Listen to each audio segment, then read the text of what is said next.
उत्तराखंड को देवभूमि के नाम से जाना जाता है, लेकिन इसके साथ साथ वीर भड़ों की धरती के नाम से भी उत्तराखंड देश भर में प्रख्यात है।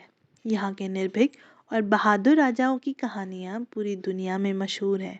लेकिन आज हम उत्तराखंड की उस वीरांगना रानी के बारे में बताएंगे जो देश की 10 सबसे पराक्रमी रानियों में से एक है।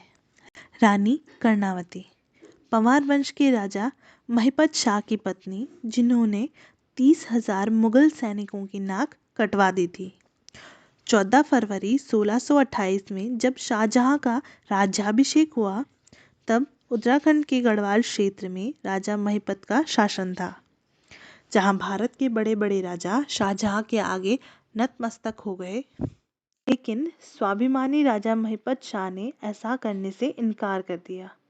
शाहजहां इस बात से क्रोधित हो गए। कुछ समय पश्चात राजा की मृत्यु हो गई और राजा के पुत्र पृथ्वीपति शाह को राजगद्दी पर बैठाया गया।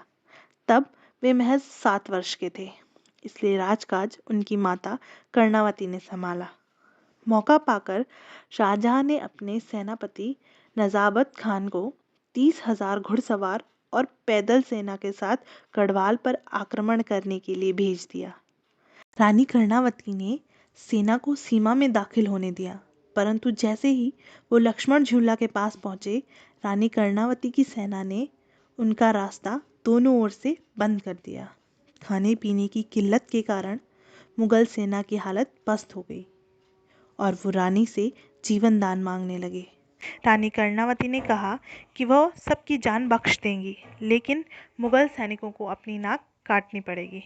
जान बचाने के लिए मुगल सैनिक ऐसा करने के लिए तैयार हो गए। इस घटना से मुगल सैनिक और शाहजहां शर्मसार हो गए।